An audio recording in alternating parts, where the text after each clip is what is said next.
마태복음 7장 24절에서 27절입니다.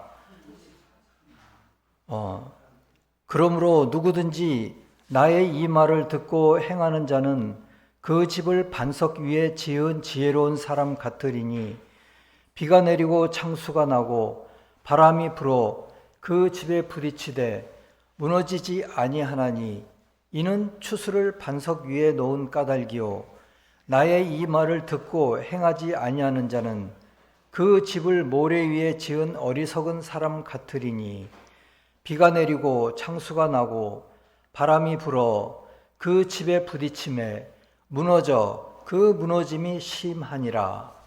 아멘. 성문서는 계시록 해설 644번에 24항을 읽어드리겠습니다. 의지와 이해성의 신적 진리를 받아들인 자는 시유를 정복합니다. 집이 기초로 한 바위는 신적 인성으로서의 주님을 의미합니다. 모래는 단지 기억 속에 받아들인 신적 진리를 의미하므로 생각 속에서 옅은 차원을 의미합니다. 결국 흩어지고 분리됩니다. 그 이유는 거짓과 혼합되고 사상이 위화되기 때문입니다. 그러므로 주님이 말씀하신 듣고도 행하지 않는 것이 이것을 의미합니다. 아멘. 오늘은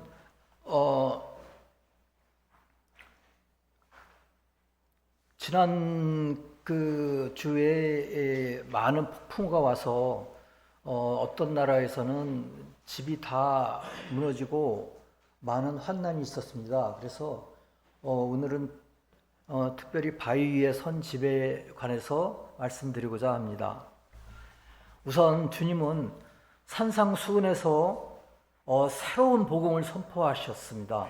아주 새로운 복음입니다. 주님은 무엇을 강조하셨을까요? 강조하신 부분은 새로운 종교는 단지 형식적인 의식이나 전통을 지키는 것만이 아니다. 오히려 영적인 원리, 하나님의 질서의 원리를 인식하고 그것에 따른 삶을 사는 것에 있다고 말씀하셨습니다. 그것이 새로운 종교다 이렇게 말씀하신 것이거든요. 또한 주님은 겸손과 자비와 순수함의 축복에 관하여 말씀하셨습니다. 마음이 가난한 자는 복이 있나니 이런 말씀하셨죠. 그것이 그런 말씀이시고요. 그리고 분노와 미움은 버려야 한다고 말씀하셨습니다. 왜 그럴까요? 그것이 계속되다 보면 결국에는 살인으로 치달을 수도 있기 때문입니다. 또한 주님은 다른 사람을 판단하지 말라고 하셨습니다. 그러면 판단하지 않고 어떻게 해야 되는 것일까요? 연민을 가지라고 말씀하셨습니다. 용서를 하라고 말씀하셨습니다. 또한 간음의 죄를 버리라고 말씀하셨습니다. 산상수훈 말고 다른 부분에서 그런 말씀을 하셨죠. 의지와 생각에서 멀리하라고 말씀하셨습니다. 또한 외식하는 자가 되지 말고 마음으로부터 예배하는 참된 예배를 드리라고 말씀하셨습니다. 외식하지 말라고 말씀하셨죠. 또한 세상적인 것을 멀리하고 참되고 영원한 행복을 추구하라고 말씀하셨습니다.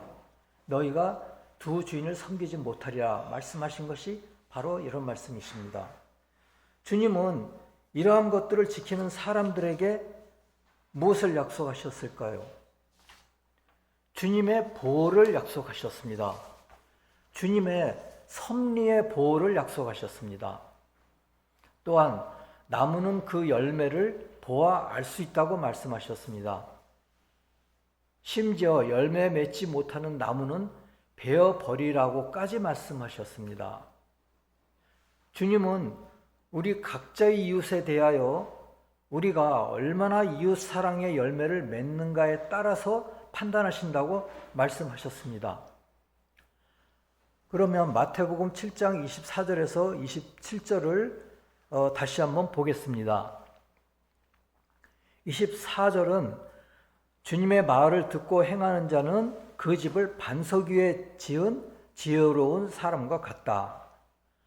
비가 내리고 창수가 나고 바람이 불어 그 집에 부딪히되 무너지지 아니하나니 이는 주추를 반석 위에 놓은 까닭이요 나의 이 말을 듣고 행하지 아니하는 자는 그 집을 모래 위에 지은 어리석은 사람 같다 말씀하셨습니다. 그 모래는 아까 말씀드린 계시록 해설을 생각해 보시면 되겠습니다. 비가 내리고 창수가 나고 바람이 불어 그 집에 부딪힘에 무너져 그 무너짐이 심하니라. 그러니까 오늘 들어오시면서도 옆에 그림을 보셨는지 모르겠는데 그 그림에서 그 집은 반석 위에 높이 지었죠. 그래서 아무리 비가 들이치고 폭풍우가 몰려오고 파도가 높고 바람이 불어도 끄떡 없었습니다. 그리고 이 말씀에서 주님은 두 가지를 비교하셨죠. 현명한 자와 어리석은 사람의 차이. 그러면 그 차이의 가장 큰 것은 무엇이라고 주님이 말씀하셨죠? 행하라, 듣고 행하라는 것입니다. 하나님이 우리를 가르치시는 목적은 우리가 하나님의 말씀을 듣고 행하는 것입니다. 이 말씀에서 주님은 사람을 두 부류로 나누셨는데요. 하나는 주님의 말씀을 듣고 주님의 질서에 순종해서 행하는 사람입니다. 또 한 부류는 말씀을 듣기는 들어도 행하지 않는 사람입니다. 주님은 이 비유를 말씀하시면서 행함에 대해 강조하셨습니다. 행함에 대해 강조하셨습니다. 그런데 행하지 않는 자는 어리석은 자이고 그 모래 위에 집을 지은 사람이며 그 무너짐이 심하리라고 하셨습니다. 이번 주에 태풍이 휩쓸고 지나간 자리를 방송에서 보셨을 것입니다. 특히 해변가에 지은 집의 무너짐이 심했습니다. 바로 이와 같은 것입니다. 영적으로는. 주님은 모래 위에 지은 집과 반석 위에 지은 집을 비교하셨습니다. 그런데 우리 지금 이 땅 위에서 사람들은 영원히 살 집을 짓습니다. 아파트를 짓고 빌라를 짓고 또한 독채를 짓습니다. 그런데 이 집들이 영원한가요? 그렇지 않죠. 몇십 년 지나면 재건축을 해야 되고 또 다시 지어야 합니다. 상징적으로는 이 집의 재료는 무엇일까요? 모래죠. 모래와 시멘트죠. 그런데 상징적으로는 진리입니다. 진리의 지식들입니다. 말씀으로부터 우리가 얻어낸 진리의 지식들입니다. 그렇다면 반석은 무엇일까요? 반석은 신적 진리입니다. 가장 높은 의미로는 주님 자신인 것입니다. 그러니까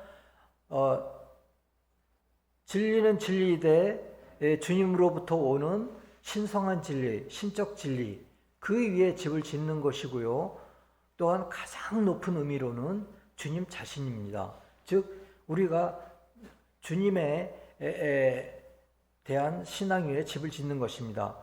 주님으로부터 나오는 말씀에 신적 진리에 신앙의 집을 짓는 것입니다. 현명한 자는 주님의 신적 이성, 주님이 이 세상에 오신 신적 인성을 인정하는 것입니다.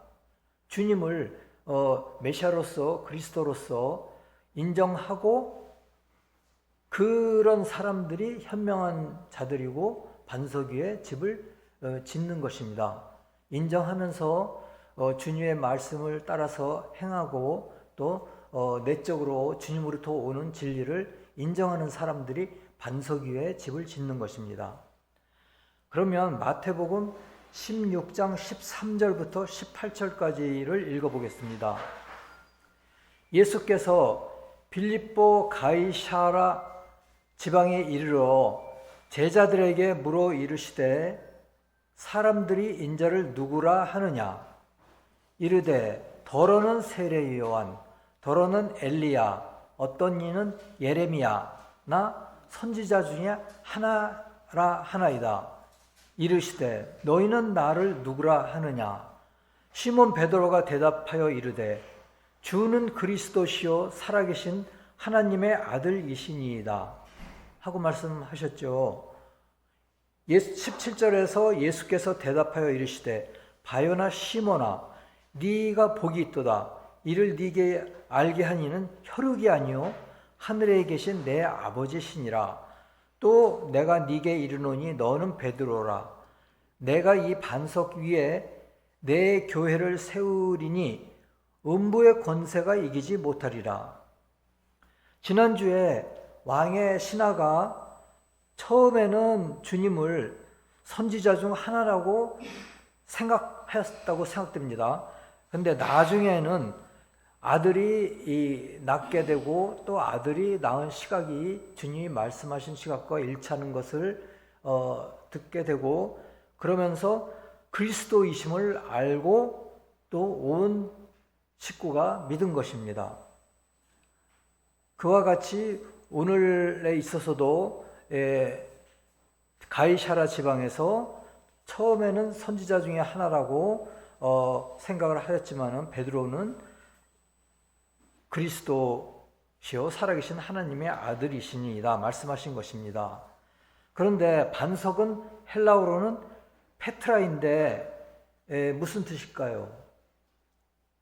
바위 언덕, 반석을 의미합니다. 베드로는 헬라어로는 페트롯인데 그것 또한 바위 또는 바위 조각을 의미합니다. 그러니까 베드로라는 인물 위에 이 교회를 세우신다는 의미가 아니고요. 베드로는 주님의 신적 인성에 대한 신앙을 의미합니다.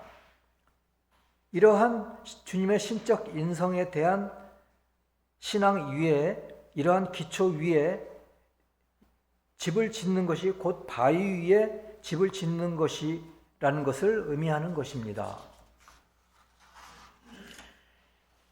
시편에서도 비슷한 이야기가 나오는데 시편 89편 26절에서 말씀하시기를 그가 내게 부르기를 주는 나의 아버지시요 나의 하나님이시요 나의 구원의 바위시라 하리로다 하셨습니다. 그러면 이제 우리가 아까 말씀하신 비가 내리고 창수가 나고 바람이 부는 그 인생의 폭풍에 대해서 서로 이야기해 보겠습니다. 악한 욕망의 공격과 거짓 생각의 공격이 홍수의 물인 것입니다. 홍수의 물로 나타납니다. 범람하는 물과 같이 악한 욕망과 거짓된 생각은 홍수와 같이 몰려듭니다. 우리 인생에서 필히 그럴 때가 있었습니다. 물은 우리가 필수적으로 마셔야 합니다. 그래서 우리의 생명을 유지하지요. 특히 사마리아 여인과 주님과 대화할 때 사마리아 여인은 목마르지 않는 생수를 달라고 말씀하셨듯이 물은 영적인 생명에도 필수적입니다. 그러니까 육체적인 생명에도 필수적이고 영적인 생명에도 필수적입니다. 그런데 노아의 홍수 때처럼 물이 사람을 멸망시키기도 합니다. 홍수의 물이 사람을 멸망시키기도 합니다. 악한 사람의 마음에는 거짓이 홍수처럼 몰려듭니다. 그러면 어떻게 될까요? 마음에 거짓이 가득 차게 되면은 영적으로는 악한 영들이 우리 생각에 돌진해 들어옵니다. 그러므로 어떤 행동을 급격하게 하도록 합니다. 그것이 바람이라고 할 수가 있습니다. 폭풍의 바람입니다. 우리가 선을 해야 하는 이유도 이것입니다. 악을 선택하면 거짓이 홍수처럼 몰려들고 결국 그 사람은 거짓에 의해 잘못된 추론을 하게 되는 것입니다. 그리고 어떻게 될까요?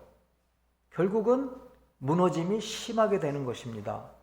그것이 마태복음 7장 27절에 비가 내리고 창수가 나고 바람이 불어 그 집에 부딪힘에 무너져 그 무너짐이 심하니라의 의미입니다. 우리는 그렇게 되어서는 안 되겠습니다.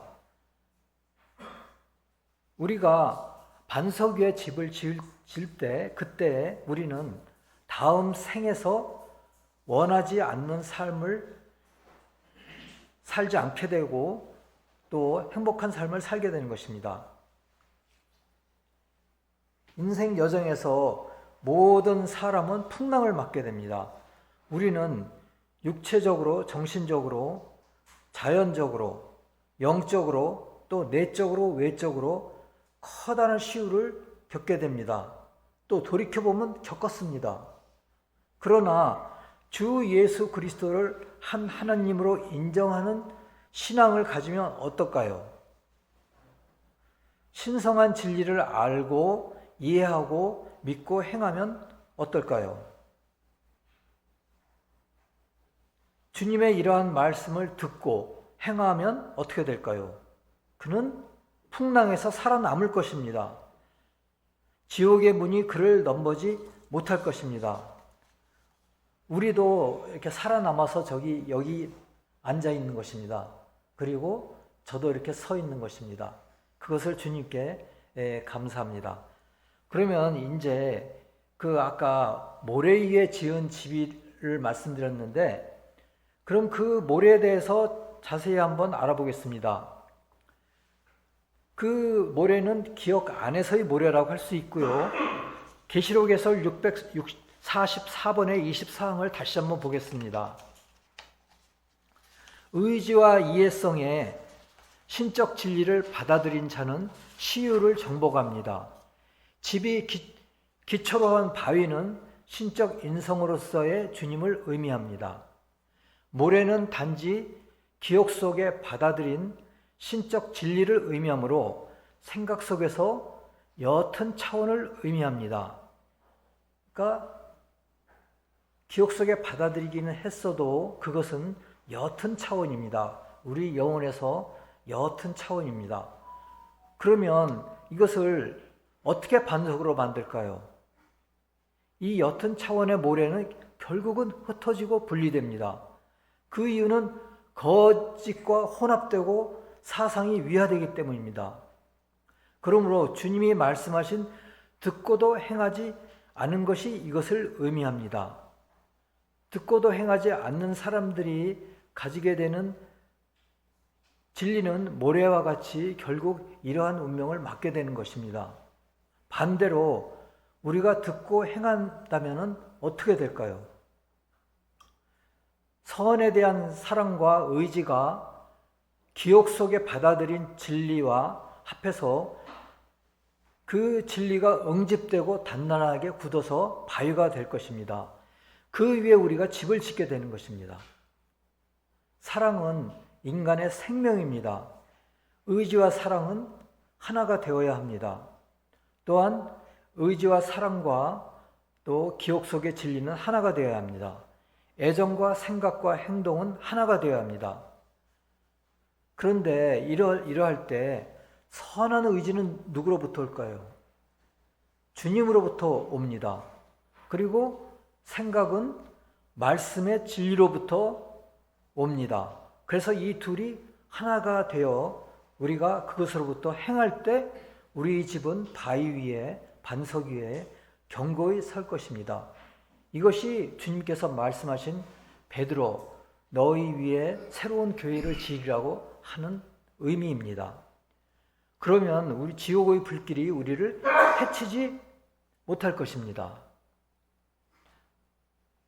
이제 마지막으로 참된 기독교 766번을 읽어드리겠습니다. 주님은 우리 모두 각자에게 임재하십니다. 그분은 우리가 그분을 영접하도록 집요하게 압력을 가하십니다. 그러니까 우리가 모르지만은 우리가 주님을 영접하도록 집요하게 압력을 가하신다고 참된 기독교 766번에서는 말하고 있습니다. 우리가 그분을 영접할 때, 즉 그분을 우리 자신의 하나님, 창조주, 구속주, 구세주로 인정할 때 주님의 처음 오심은 새벽의 이른빛같이 일어납니다. 그때부터 우리는 영적인 문제에 대해 지적으로 깨달음을 얻고 더 깊고 깊은 지혜로 성장하기 시작합니다. 주님으로부터 이 지혜를 받으면서 우리는 아침을 지나 정오로 나아갑니다. 정오로 나아갑니다. 그 하루는 우리가 죽을 때까지, 노년기까지 계속됩니다. 그리고 나서 우리는 하늘에 계신 주님께로 갑니다. 이곳에서 우리는 늙어 죽었지만 우리 인생의 아침으로 다시 돌아오게 되고, 육체의 물리적인 세계에 있을 때 심어놓은 지혜의 기초가 자라나서 영원까지 번성하게 됩니다. 이것이 참된 기독교 766번에서 말씀하신 바입니다. 그래서 주님은 집요하게 우리에게 자신을 영접하라고 말씀하시는 것입니다. 자기 자신을 하나님, 창조주, 구sek주, 구소주, 구속주, 구세주로 인정하라고 말씀하시는 것입니다. 그리고 주님으로부터 오는, 말씀으로부터 오는 진리를 받아들이고 행하기를 원하시는 것입니다. 우리가 처음 그 주님을 영접할 때 그런 순간이 다들 있으셨죠? 그때는 새벽의 이른빛같이 그러한 주님의 임재는 일어난다고 이야기하고 있습니다. 그리고 점점 영적인 문제에 대해 깨달음을 얻고 더 깊은 지혜로 성장한다고 합니다. 사실 그리고 이 지혜가 자란다고 합니다. 자라면서 우리가 지혜로 나아가게 되는데, 이러한 기초가 없으면 어떻게 되겠습니까? 다음 세상에서 자랄 것이 없습니다. 그러니까 우리가 지혜를 모으고 우리의 지식이 지혜가 되기 위해서는 행함과 사랑과 행함으로써 그 모래를 이렇게 붙여서 반석이 되는 것입니다. 그 반석 위에 우리가 서게 되는 것이기 때문에 주님은 처음에 주님을 영접하도록 집요하게 압력을 가하신다고 합니다. 그런데 오늘 설교에서 어떤 부분에서 주님의 음성을 느끼셨다면 주님을 영접하시기를 바랍니다. 오늘의 설교에서 그 적응점은 부디 악 대신 선을 선택합시다. 왜냐하면 거짓이 우리를 파괴하기 때문입니다. 사랑과 행함으로 우리 기억 안에 있는 진리의 모래를 응집시켜 바위를 만듭시다. 반석을 만듭시다. 우리 집을 지을 수 있는 반석을 만듭시다. 신앙의 집을 지을 수 있는 반석을 만듭시다. 그것이 우리가 다음 세상에서 키워나갈 지혜의 기초가 되는 것입니다. 그리고 신적 인성이신 주님을 인정하는 신앙을 가집시다. 즉 주님을 선지자 중에 하나다, 엘리야다, 예레미야다, 선지자 중에 하나로만 생각하지 마시고 주님은 그리스도시요 살아계신 하나님의 아들이시며 이 땅에 오시라고 오래전부터 예언하신 그 메시아이심을 인정하고 그분의 말씀하시는 진리를 받아들여서 행하는 신앙을 가십시다. 그래서 우리에게 늘 집요하게 압력을 가하시는 주님을 영접하시기 바랍니다. 요한계시록에서도 그 말씀이 나오죠. 그러니까 오늘의 설교에서도 어떤 주님을 새롭게 영접하는 어떤 부분이 있다면은 그 주님을 영접하실 때 주님의 은혜가 들어오고 주님으로부터 선한 행복이, 선으로부터 오는 행복이 들어올 것입니다. 그리고 삶의 모든 어두운 부분을 몰아내고 아침에 햇빛처럼 우리의 마음을 밝게 만들어 주실 것입니다. 누구든지 나의 이 말을 듣고 행하는 자는 그 집을 반석 위에 지은 지혜로운 사람 같으리니